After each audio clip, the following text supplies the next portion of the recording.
Trying to get better.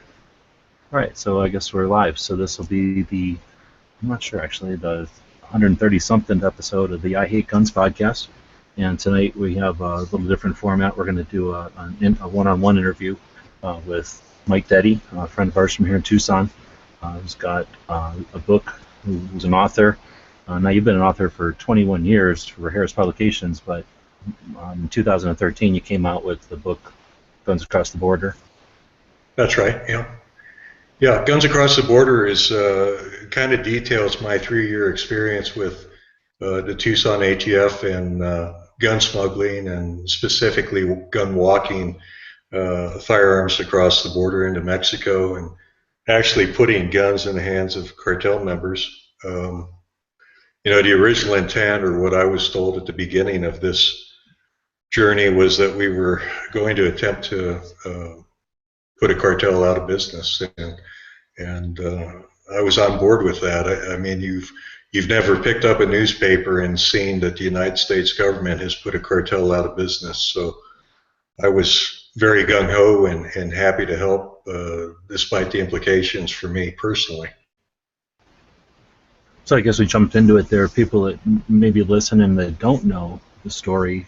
I think most people have heard of the Operation Fast and Furious, which is generally the headline given to the concept of the ATF allowing firearms to be sold here in the U.S. and then shipped over to Mexico, allegedly the cartels in Mexico. And then that all came to a head when it was basically found to be, they were trying to cover it up, let's say, or basically not bring it to light.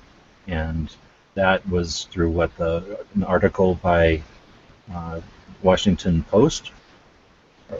You know, I'm not sure who broke it. I know David Codrea and Mike Vandenberg were at the forefront of exposing the cover-up that was instituted after Brian Terry was killed, when ATF and DOJ came out and said that they'd never allowed guns to cross the border.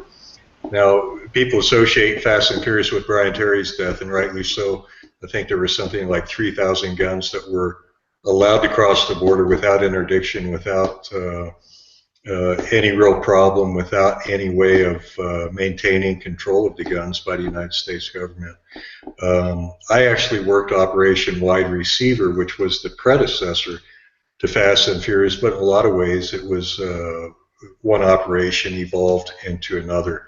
In my book, Guns Across the Border, is about my experiences and the conclusions that I drew after I had a chance to kind of look at the operation in retrospect and hindsight, and figure out what this was really all about. Some of the things that just didn't make sense to me was the number of guns that they were allowing to cross the border, and this was after we had already ascertained what cartel they were going to and what city, who the leader of that cartel was, and who the top lieutenants were, what port of entry they were taking the guns through, what vehicles they were using to take the guns through. And after you ascertain all that, you say, well, you know, there's not much more you would need to figure out to make an arrest, so why keep letting these guns go? And it wasn't until long after Brian Terry's death, I think it was September of 2012, that the Office of Inspector General issued their report. And for me, that was a real eye-opening experience, because there was a lot of information in that report that I was not privy to.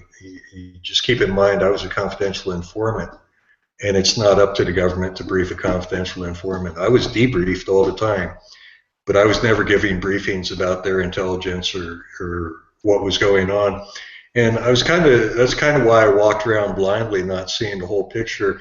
And I accepted that. I mean, as an informant, it could have been a huge liability for them to give me a piece of information that maybe I shouldn't have had. And so I just figured at the end, when everybody got arrested, that maybe they'd take me out to lunch and tell me all the details that I'd been wondering about for the past 3 years. And certainly that never happened. It was a crazy experience.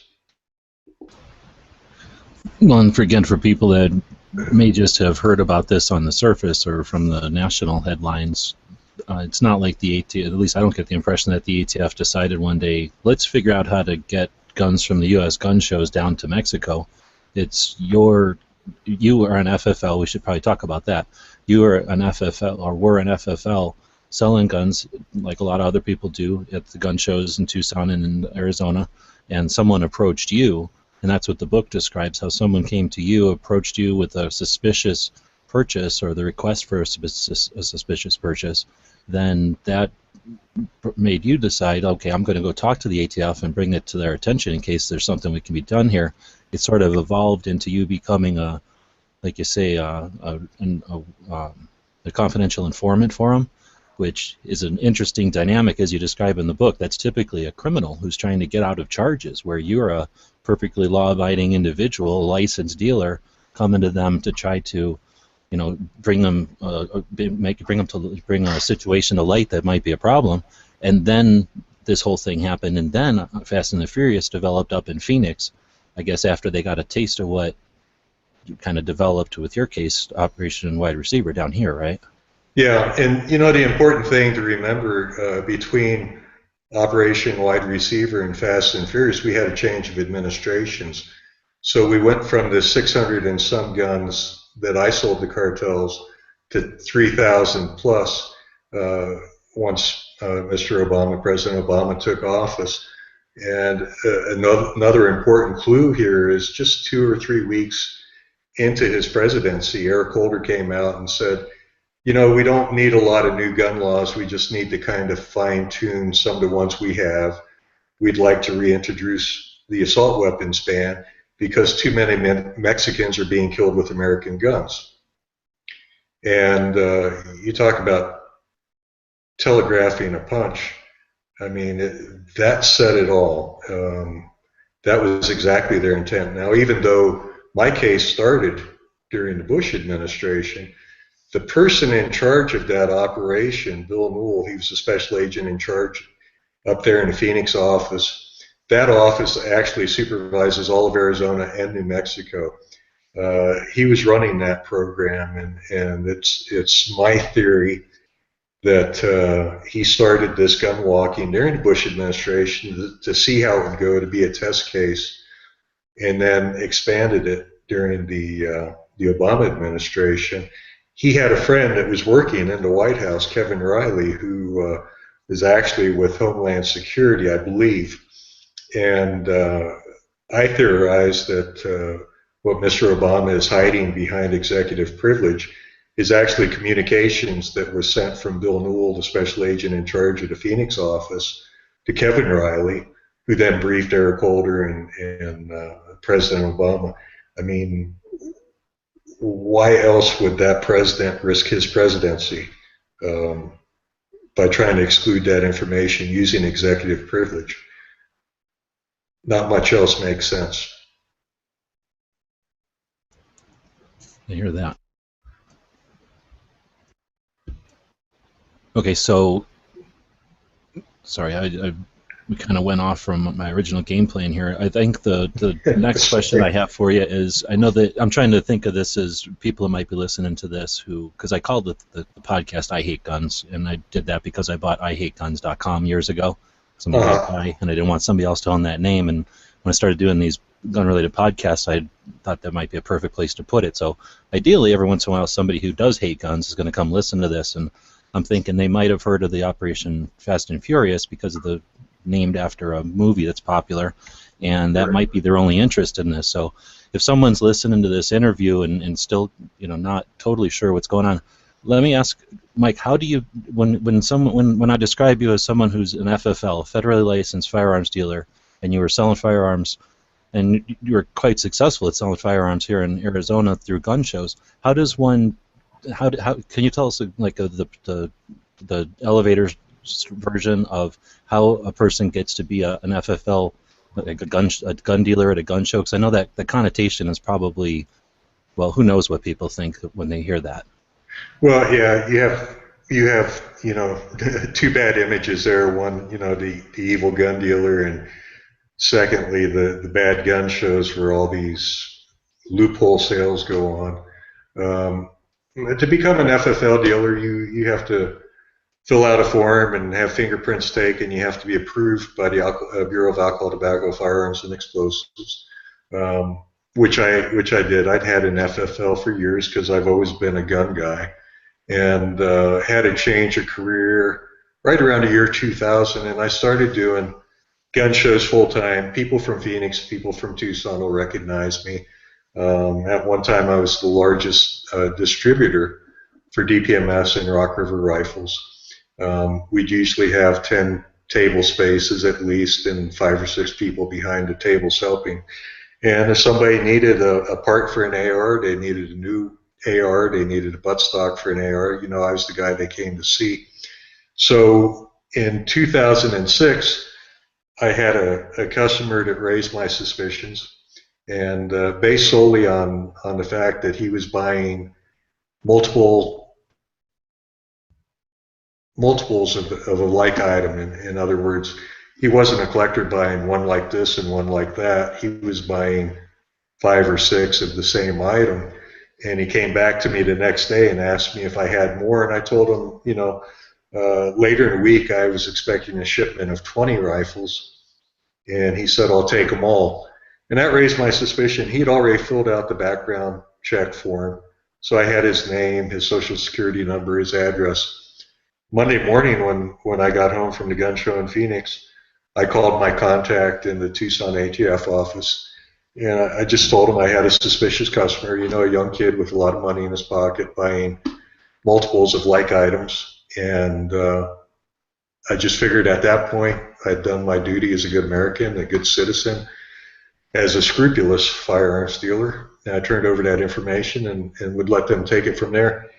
And they called me up later in the day after I'd faxed that information, and they requested that I come down and have a meeting at the Tucson ATF headquarters, which I did. And it was at that meeting I was actually recruited as a confidential informant.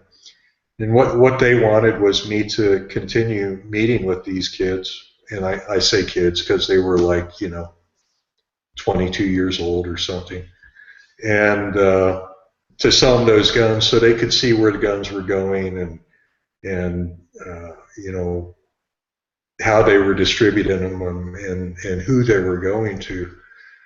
And was told it would probably last a couple weeks, and you know, I was happy to help. I was on board and motivated and just really happy to see him help him catch some bad guys. And it was just, you know, a matter of weeks we found out the cartels that they were dealing with, and things got a little more serious.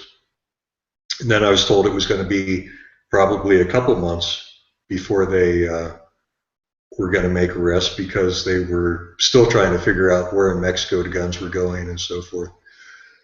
And I was, again, you know, I was still happy to help, and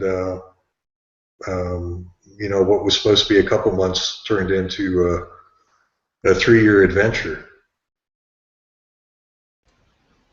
Well, and it's definitely a happy coincidence, I guess, for I think the country, really, for anybody that's interested in this aspect of the way that federal laws, you know, reach out, and in this case the Second Amendment and everything, because you are a writer. So the book is interesting reading, but I mean, you've given us the nutshell here, but you go into some of the details there. This is something, when you talk about having a contact at the ATF, as a federally licensed dealer, this guy passed his background check. In other words, he filled out a 4473 and you called it into NICS and everything went through. But you don't have an obligation, I guess, as an FFL, but you do, all FFLs work with, in conjunction with the regulatory and the enforcement agencies to help, to let them know, to give them feedback on stuff like this. So it's not like what you do is out of the ordinary, correct? Right, and I'd say probably 99% of the dealers are good, upstanding people, patriots like me, who just want to do the right thing. There's a very, very, very small percentage of people out there that are somehow able to obtain an FFL and use it for unscrupulous purposes. But you have to know the firearms industry is the most tightly regulated industry in the United States. And if ATF conducts an audit and they come in and look at your logbook and you haven't logged in any guns that you've got from distributors, you haven't logged out any of the guns to purchasers, you're going to be in a lot of trouble. I mean, those are felonies. You just can't do that and stay in business and stay out of prison. So it was with the best intention. Like I said, when I initially contacted the ATF, I thought, I'm going to drop some information in your lap and you can deal with it however you'd like to deal with it, and that way I could go home with a clean conscience that I did the right thing. And you know, it was at that time that they asked me to become more involved. And again, being a patriot, being a guy that wants to do the right thing, I chose to do that. Now they told me, they said, you know, maybe we could get some people undercover and run them into these same buyers, but you've already made that contact and you've already established a rapport with, we'd like to keep you in the picture. And I kind of felt like it was the right thing for me to do. Right, and you describe in the book that it wasn't as though you jumped into a pot of boiling water. It just, you know, as the analogy goes, the water started to heat up, and after a while you figured out that you were in a bad spot. With the relationships with the individual agents, you know, and then the bureaucracy, and again, you described that really well. Yeah. So I don't one of the things that really saved my butt, and I'm glad now that I did it, was I kept a daily journal, and the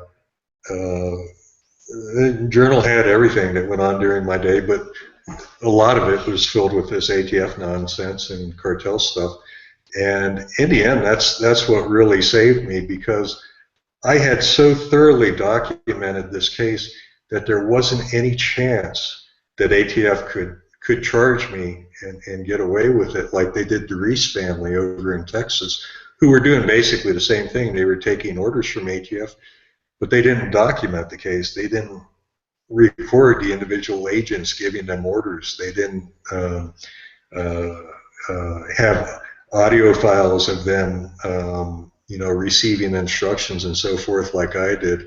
And it's just through the grace of God that I had a very good friend who's with a very elite military team here in the United States as an intelligence asset. And he said, Mike, he said, you've got the digital recorder. Make sure you record these guys, because you've seen yourself how quickly ATF can go from friend to enemy. He said, you got to protect yourself.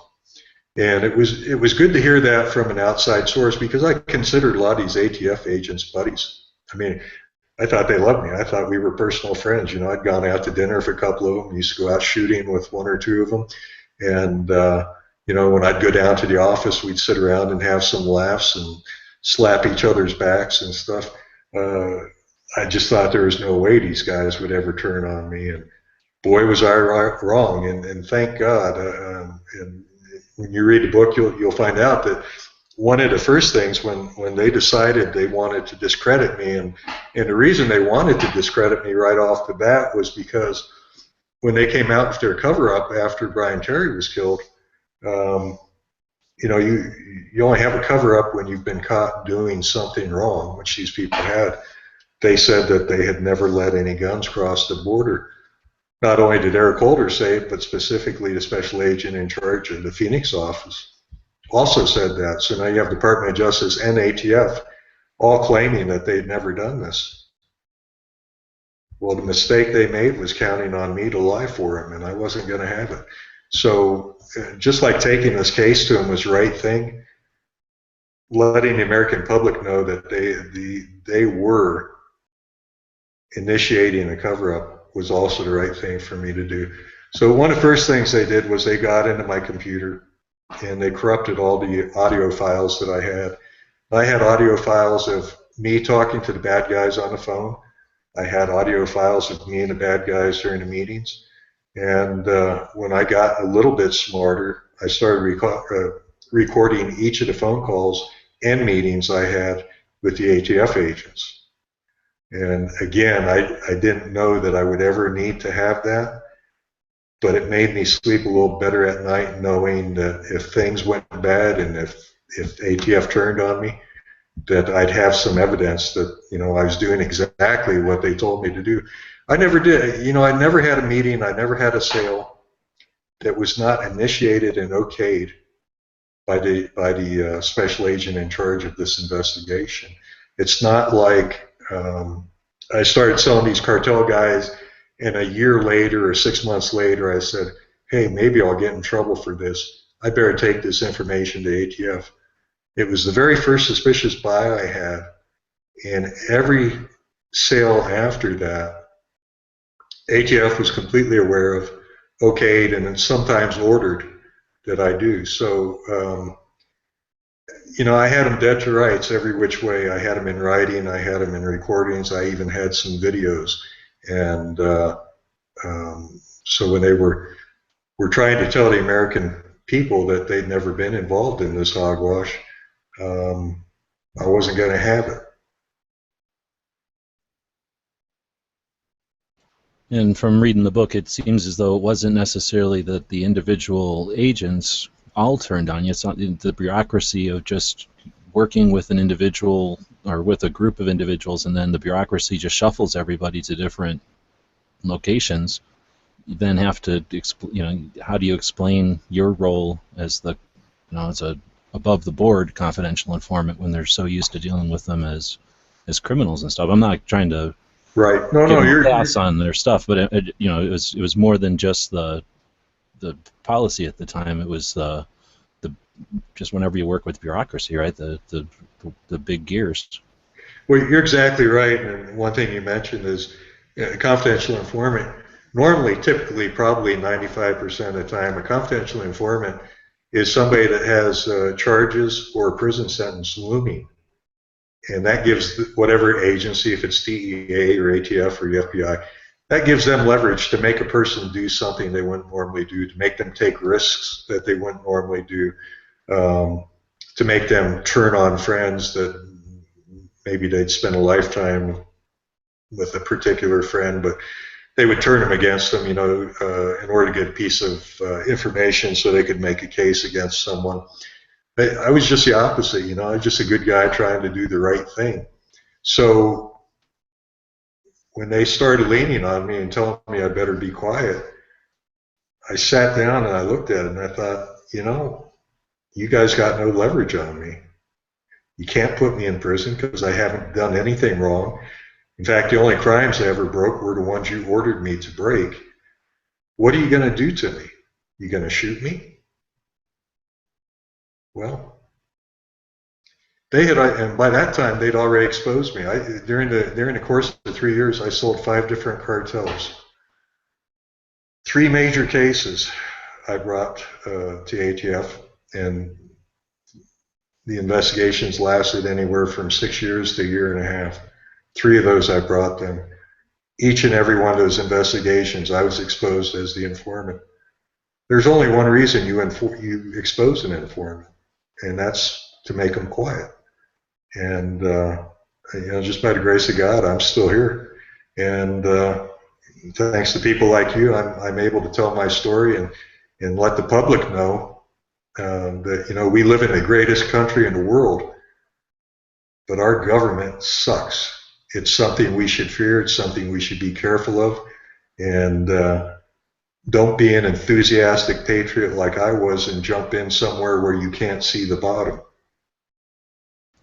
And I think that's one of the most discouraging things that I took from the book, is that they had this opportunity to, at least, establish a new type of confidential informant where they could have their FFLs as allies, but instead, like you say, the way that they chose to, I don't know what to call it, out you, you know, the way that they chose to bring it all forward to make it obvious that you're the one, you know, by even naming you in one case, right, in that Phoenix case. So yeah.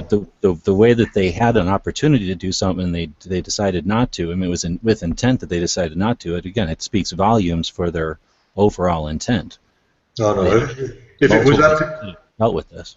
If it was up to them, I'd been shot a long time ago. Believe me. It would have just made things a lot nicer and easier for them if they didn't have to explain that that not only were they responsible for Fast and Furious, but they're responsible for wide receiver, which was for, you know, another 600 guns, and that it established a history, you know, a procedure of letting guns flow to Mexico.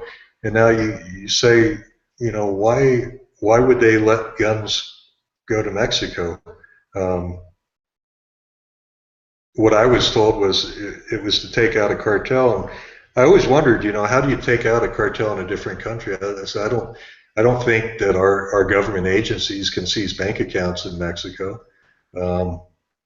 We have a very hard time getting criminals extradited to the United States from Mexico. How are you going to take down a cartel if all the assets and so forth are in a different country? But these were feds I was working with, and I thought they had a plan. And I thought, hey, these are smart guys, right? You know, these guys, they've got it. It's not up to them to explain it all to me. At some point in time, I'll figure it out. But that wasn't the case. What Bill Newell, the supervisor in Phoenix, was able to do was go to his superiors and say, here's what's going to happen. We've got this FFL. He's willing to work with us, and he's going to sell these cartel guys. Cartel guys are going to take the guns to their gangs in Mexico. We're going to figure out who the leaders are, and we're going to bring down that cartel. That's fine. I mean, that's a great sales pitch. But how exactly do you do it? There's no mechanism for them taking out a cartel whose assets and people are in Mexico. Just can't happen. But they were able to sell it. They were able to get wiretaps based on that information. And we know that, you know, for a wiretap to be granted, that it has to go fairly high up in Department of Justice. So when that happened, when this all came to light, so, you know, was it just a lot of professional apathy on the part of DOJ? Or is this where the beginning of is this where the conspiracy begins? I don't have the answer to that question, but it's maybe a little bit of both. Hard to say. A question I had about the whole dynamic when, you know, as I'm reading the book and then thinking about talking to you today, and, you know, thinking back to the way the book you describe everything, how it went down. This initial guy, who made the contact with you, was that the first time that you'd experienced that? I mean, is that something that's fairly regular at Arizona gun shows? I think that was probably the first time. It certainly wasn't the last time. But during that time period from 2006 to 2010, it was not unusual to be at a gun show and see a group of young Hispanic men carrying 2 or 3 rifles on each shoulder. And it was obvious what they were doing. They were going around the gun show finding people who were not licensed dealers, meaning they wouldn't have to pass a background check, and buying, you know, what we conveniently call assault weapons, which are not true assault weapons, but semi-autos that look like war weapons, AR-15s, AK-47 semi-autos. And that they were taking those to Mexico to sell them because they would triple their money. They'd come back and then they'd buy 3 times more of the guns. And the 2 other major cases that I brought ATF were groups like that. One involved a group of 10 kids that all went to high school and played football together on the same team up in Mesa. There were 10 of them. And they were all, I want to say 20 to 21 when I dealt with them. That was one case, and then there was another case. A father and some stepsons and sons and girlfriend and wife were buying guns from me, 8 or 10 at a time, and yeah, it's crazy.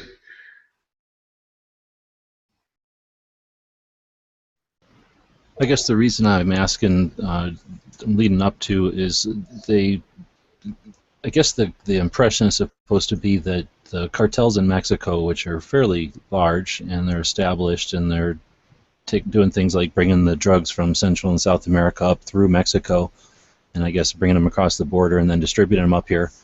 It just seems illogical to me that they would need to depend on our regulated supply of semi-auto rifles when why wouldn't they just go south and get Venezuelan full auto AKs and bring them up with the rest of the drugs they're bringing up by the truckload? Yeah, I agree with you. I think it's just following the path of least resistance. That's what I was going to say. Is it just the opportunity was there? So in other words, when you brought this situation to them, which was, I mean, it was out of the ordinary, and as you describe in the book, it was worthy of raised eyebrows and bringing it to their attention, I suppose. But but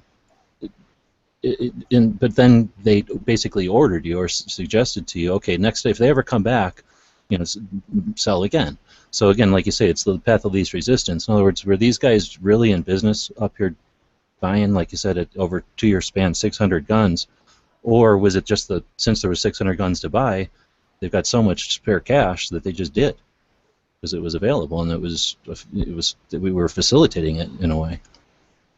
Yeah, it's hard for me to say if certainly the fact that ATF allowed it made it a lot easier. If I had not been working with ATF or ATF never followed up with me and somebody came and wanted to buy that number, I would have politely refused it because it's all. I mean, these people were not subtle in any way, and one of the main characters in my book, the first night he came out to my house to buy guns, I asked him, I said, are these guns going south? He's like, shit, yeah, they're all going south, dude.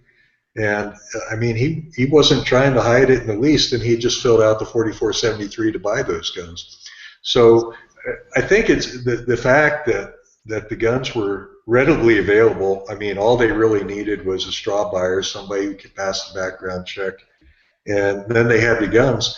What they were doing is they were zip tying them to the bottom of their trucks, or they were taking apart their gas tanks and putting them in a gas tank and PVC bags, and just driving across the border at Sosby. At that time, there was no inspection on our side of the border, and usually on the other side of the border, they wouldn't inspect them, although if they did get stopped, they'd just give them a small bribe to let them go through, and that's all it took.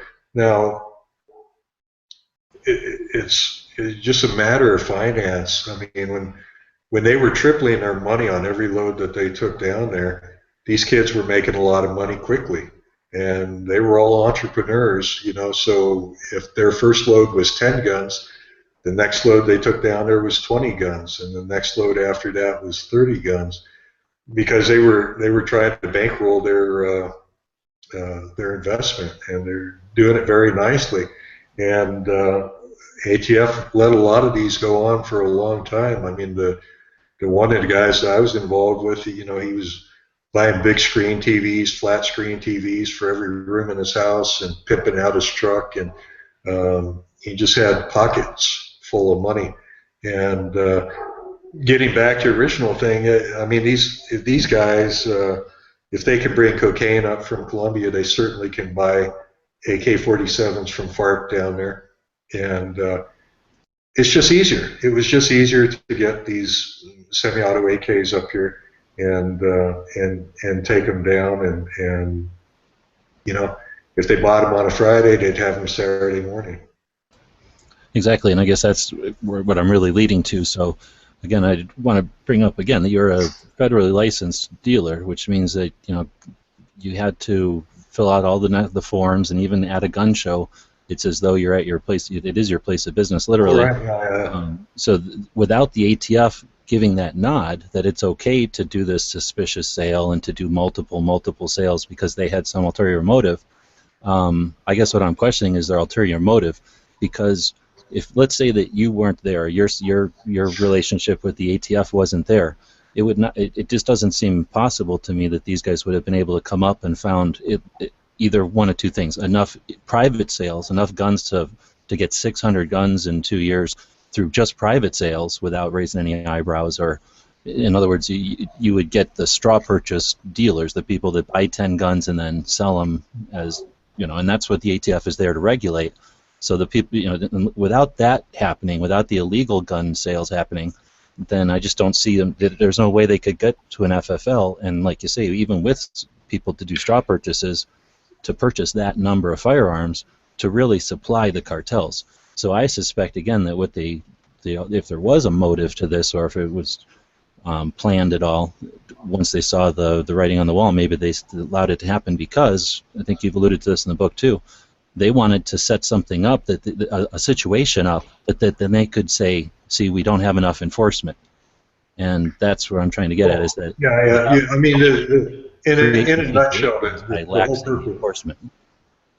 To answer your question, the whole reason for Fast and Furious and Wide Receiver was to put as many guns in Mexican hands as possible. And if you read the Inspector General's report, Bill Newell and all his little butthole friends up in Phoenix would have gleeful little parties when they got their firearms traces that showed 5 or 6 of these guns that had been sold showed up at a killing somewhere in Mexico, because that's exactly what they wanted to have. They wanted to have these guns show up at Mexican crime scenes so they could make a case here for new regulation, a new assault weapons ban.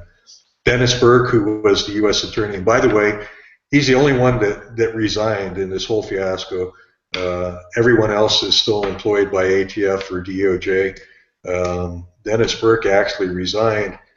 He worked right across the hall from Bill Newell, and not so coincidentally was the author of the original 1994 assault weapons ban. So, I mean, you could call that a great coincidence. I just looked at it as another fact, an indicator pointing that the true direction of both of these cases was to put guns at Mexican crime scenes so they would have another reason to push for an assault weapons ban here in the United States. Unfortunately, Brian Terry ran into one of those guns, unfortunately. And if there's one redeeming thing that comes out of this, it's that the death of Brian Terry put such a bright spotlight on this operation that ATF just could not continue it. They tried to cover it up. They were unable to, and thank God that it's come out and gone public. People like John Dotson, he was the ATF agent in Phoenix who blew the whistle and spoke with Cheryl Atkinson. That poor guy is still a ATF agent, and but his career is not the same. He shows up at work every day and is given some menial task to do, but he's not out there knocking down doors and busting bad guys like he had previously. It's a waste of talent. I mean, my heart aches for that guy. He's just another person that did the right thing and ended up getting punished for it. I think I'm going to take a pause for a moment and address a couple of questions that have come up through the chats out there. We're running on YouTube here, and we're checking the chat there, and then over on gunchannels.com. So Dano over on Gun Channels asks, Mike, what would you suggest for citizens that want to do the right thing to protect themselves in a situation like this from the government after the operation? Well, that's a good question, and people always ask me if I would do it again. I certainly I think I did the right thing to ATF in the first place, but when they asked me to actually become an informant for him, I should have shut the door right there and said, look, I've given you the information that I needed to for me to sleep with a clean conscience, and the rest is on you. You guys can establish some undercover people and try to run into these people. It's hard to give you a blanket policy to say you should always do this or you should always do that, because every case is different. Follow your heart, do what you think is right, and do what you can without exposing you or your family to danger would probably be the best suggestion I could make. And that's a good point, and obviously you did due diligence by covering your own butt with the recordings and stuff that you mentioned, but you mentioned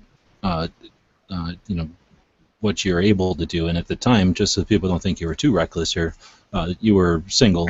It's not as though you were bringing these guys into your home with the family or anything around. Oh yeah, yeah. I'd been divorced a couple of years earlier, didn't have any kids, and just me and the dogs. So I thought, well, when they asked me if they could do the first buy at the house,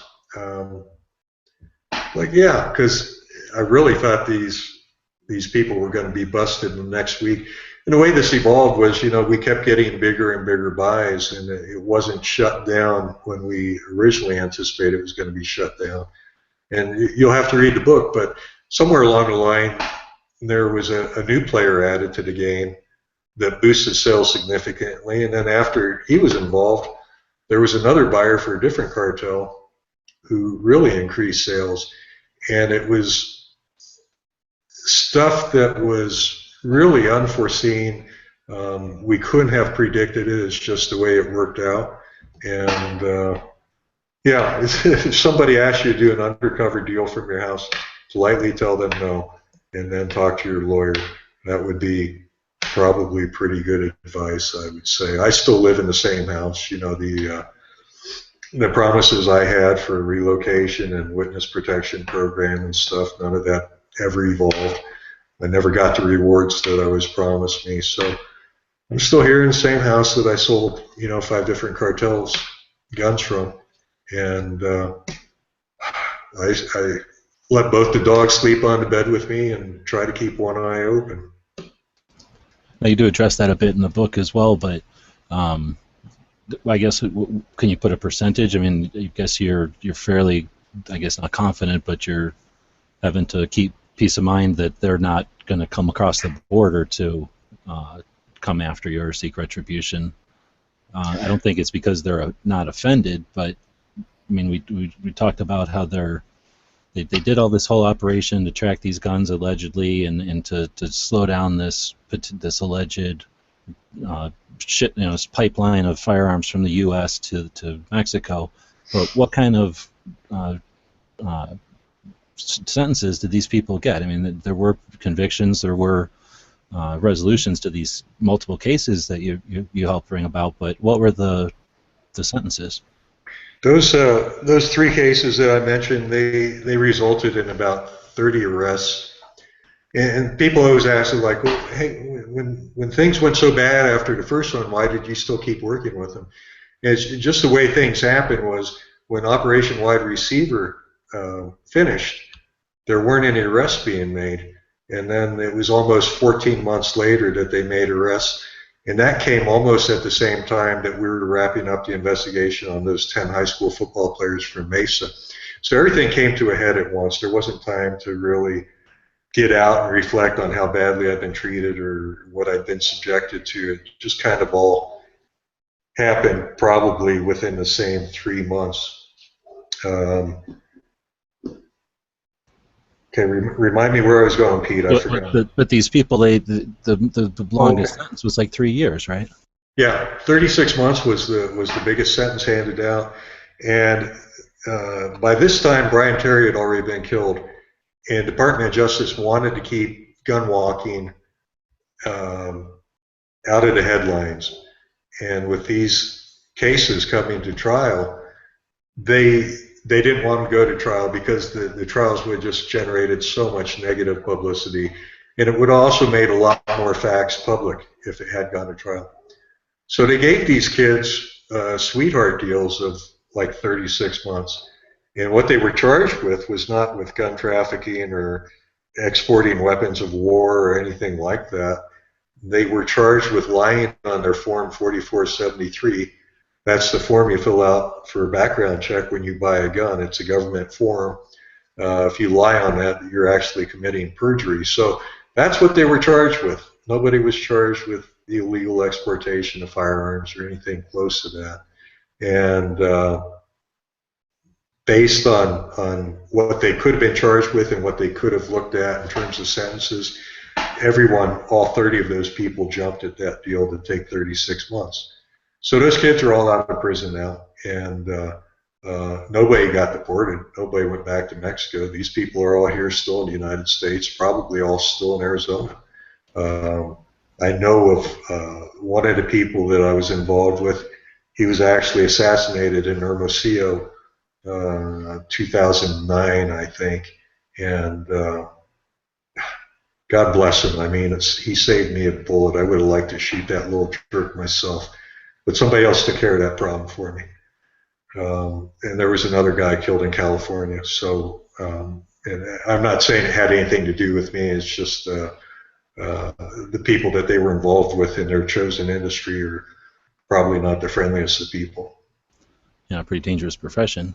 But to put another finer point on it, it sounds like it's simply through circumstance that you're able to, like you say, have these discussions and be open with this, because if the couple of ways it could have gone down, if the ATF would have not been outed, if Brian Terry either wouldn't have been tracked to one of those firearms, which would have been the worst case scenario, or if they were able to put that under the carpet or something and continue on, they would have persecuted these guys to the full intent, perhaps. Then they would have, the bad guys would have had all the reason in the world and all the reason to come after you violently.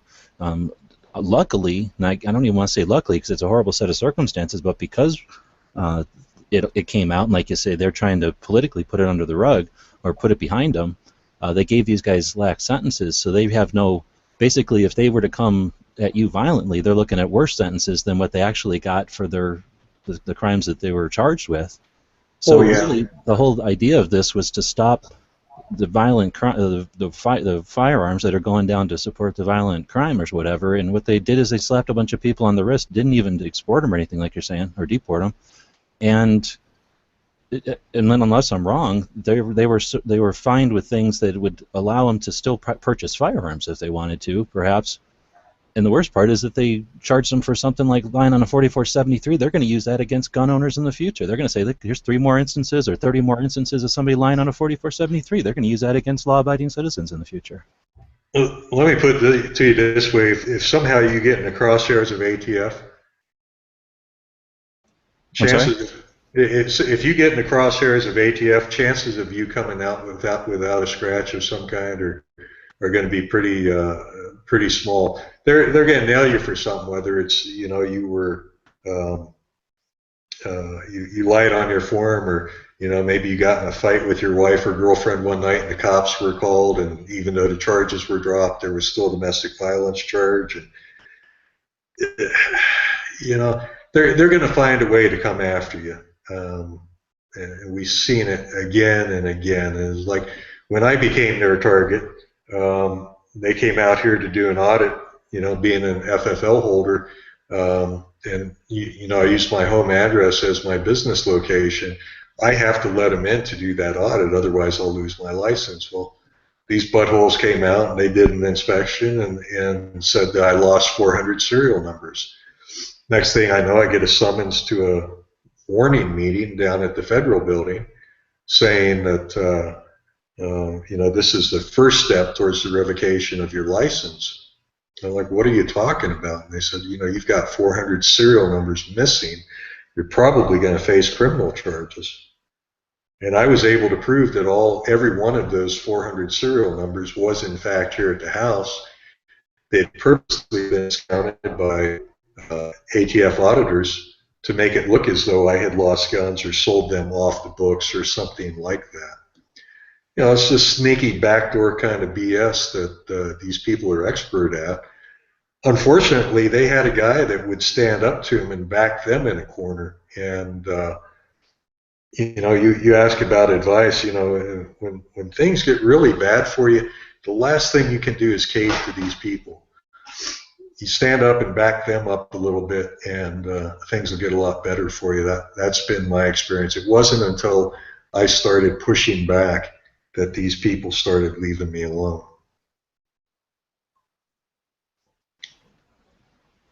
I'm going to go to another question from Yankee over on the Gun Channel side. He says he's always wondered how many of the guns that go across the border actually go to the cartels, and how many are sold to the black market, distressed citizens who are looking to protect themselves from the cartels. Is there any way of knowing something like that?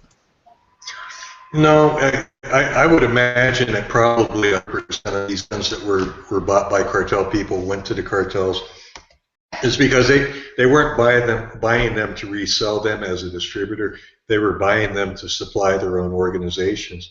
Now, I mentioned that there had been 5 different cartels here. One of the interesting things is one of the people I dealt with was a lady who lives on the south side.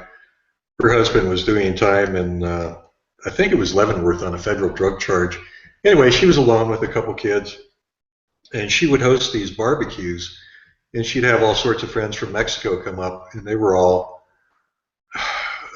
drug-related organization people, but probably from different families and stuff. And she would tell them, say, hey, if your guys need guns, I've got a hookup for you.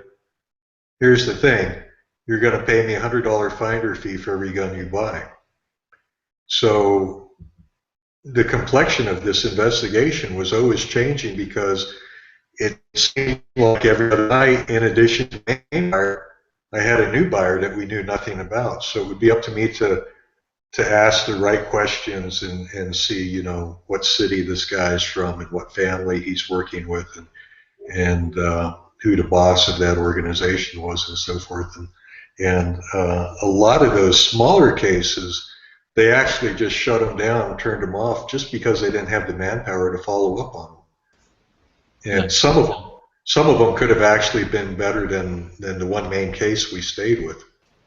Exactly. It's, again, frustrating to see that it all kind of fell apart the way it did because they had the potential there of really getting something. Again, if they wouldn't have burned you as a, you know, your position, and they could have, who knows how they could have ended up doing with that. Yeah, that's true. So we're talking about the cartels a little bit. You mentioned that there's 5 of them down there. I've being an internet guy and putting stuff online, gun related, for the last 10 years or more, and living down here right close to the border in Arizona, the international border with Mexico. I always find it difficult to get information. Do you have any leads for me, or do you have places that you can find good info on the violence on the other side of the border? And because when I go to look for it, I find the different sources vary drastically in their numbers and estimates. Yeah, you know what I used to do when I was more involved in this was read the paper every day. And occasionally you'd see like a 1-paragraph story about, you know, a shootout in Magdalena or a shootout in Caborca or something. And then I would look for keywords from that article and do a Google search and see if I could find something. Almost everybody now has the capability of using a Spanish language translator on their computer, so it's very easy to translate Mexican newspaper stories. And I did that for a while, and I followed it, and after a while, I just got sick and tired of looking at that stuff. I mean, I think the last one that I actually researched was the shootout in Rocky Point a couple years ago. I think we're at about a year and a half now since that one. I think it was said that 19 people were killed, but I think if you talk to the people who had been around and were actually there, that the count was much higher. You know, Rocky Point has to be very careful in what they report because it directly affects their tourism. But yeah, they shot the crap out of a cartel that night there, and actually got a couple people in a jacuzzi from a helicopter with a machine gun. It was kind of fascinating to look at.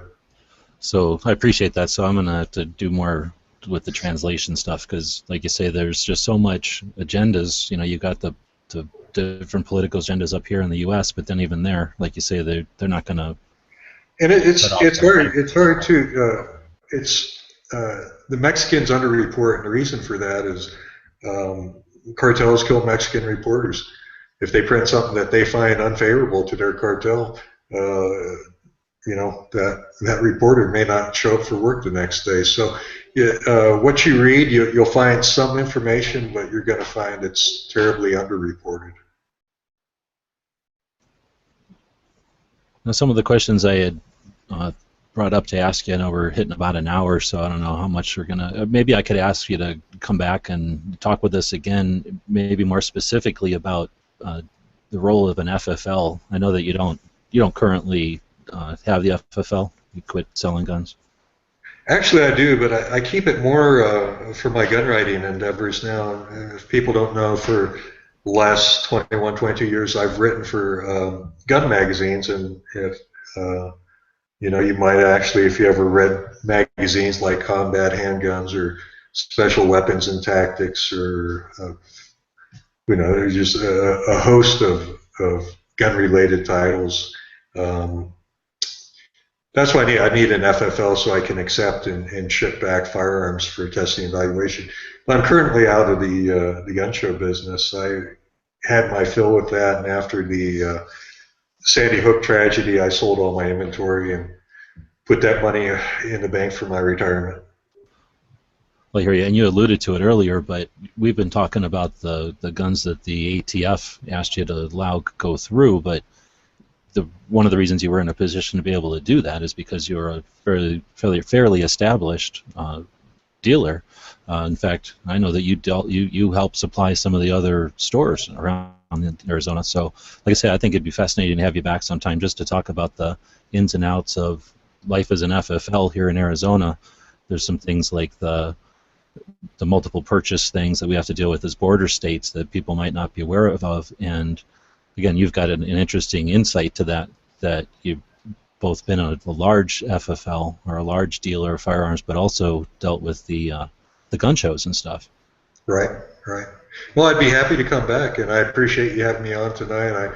I always enjoy having an opportunity to let the public know, you know, just the extent that our government will go to show their backhand to a guy that really risks everything to help them. You know, what happened to me is not right. It's just through the grace of God that I've come through this unscathed, and I'm always happy to relate my story to people who haven't heard it. Excellent. And then you mentioned that you'll be at the NRA show this coming weekend, so if people do want to meet you, the NRA show is a great opportunity. You'll be at the Corbon booth? That's right. I'll be at Corbon from 12 to 1, and then from 2 to 2:30 I'll be at Galco Gun Leather, and then the following day I'll be back at Corbon at 2 to 3 p.m. And I'll have copies of my new book, Operation Wide Receiver, and stop by, get an autographed copy. Be glad to shake hands with you and take a picture for Facebook or whatever, punch me in the nose, whatever you want to do. More like give you a pat on the back for dealing with it. And again, I think that we're all happy, or we're all lucky that it was used specifically, that we got involved with all this, because someone who's basically got les balls would have backed down and wouldn't have maybe even made that first phone call. But by the time you got into the quagmire of it, it would have been much easier for you. I'm sure it would have been much easier for you to just walk away. You didn't have to. The one thing I'm proud of is that everything I've done, I always thought I was doing the right thing. That you know, when I first brought the case to ATF, but then after Brian Terry was killed and they were trying to deny involvement, the right thing for me to do there was to speak out. And there's a lot of people in this world that don't like me and don't think much of me, but there's nobody that can say that I haven't told the truth. And that's the thing I'm most proud of. Everything that I've said, everything that I've put in writing, everything that I've documented has been 100% truth. And there's not a person in the world that can deny that. Excellent. And again, you have the ability to relate it to us in a way that's riveting. So thanks, and it was a pleasure reading the book. And like you said, it'll be in paperback now, so what, $12 or something? Definitely affordable.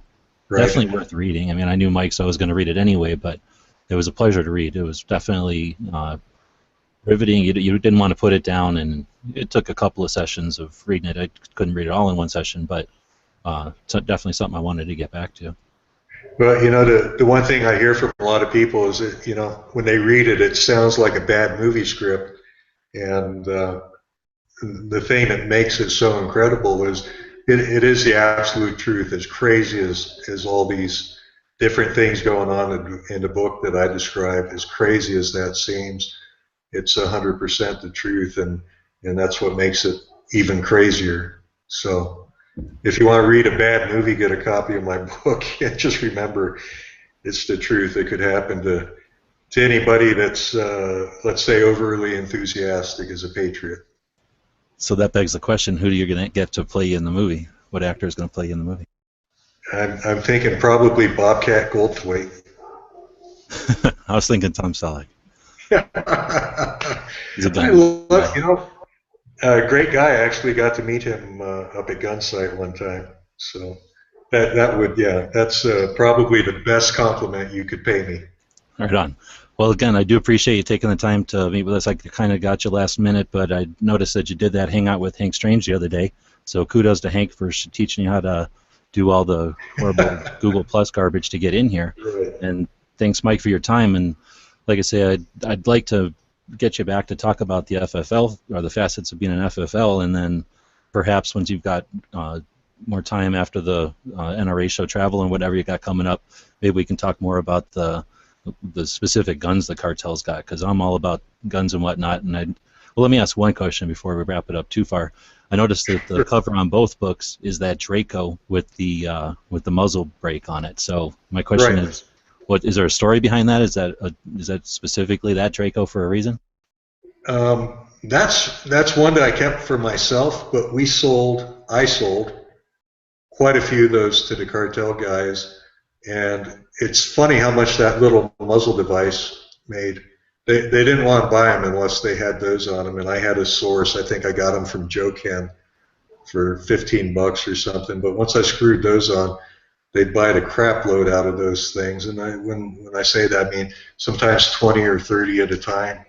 And like I said, I kept one for myself. And when I was looking for a picture for the cover, I actually took a picture of that and an ATF badge out in the sand on the side of the house, and a kid here that I use locally as a photographer for my gun articles actually designed that Arizona-Mexico border, and I thought it turned out very nice. Definitely. That's a neat one, and that it indirectly answered my question. I wondered how that 74 style muzzle brake got on a 30 cal Draco. But that makes sense because, yeah, they used to sell those at gun shows all the time. Yeah, I just cut that little welded cap off and screwed it on there. I'd probably get arrested for that now, but... No, it's still good. But like I say, I have all kinds of questions about the various 38 specials and whatnot. I don't want to get too tight into the details. But again, thanks for giving us the hour tonight, and look forward to talking with you again in the future. Thanks for having me. I sure appreciate it. Anytime, Mike. And we'll have to maybe get out and shoot that pistol. It'd be neat to just be a feather in my cap to be able to say we shot that Draco that's on the cover of your book. I'd love to. Right on. All right. Well, this is the I Hate Guns podcast. We do this live on the Gun Website's YouTube channel. This was a live hangout thanks to the people at Google for giving us this technology, and then it becomes a video on our Gun Website's YouTube channel. Then we'll take the audio from that and make it into a podcast that'll go out to iTunes and Stitcher Radio. So if you're listening to this in the future in one of those methods, give us some feedback. Let us know what you thought of the show. And as always, thanks for watching.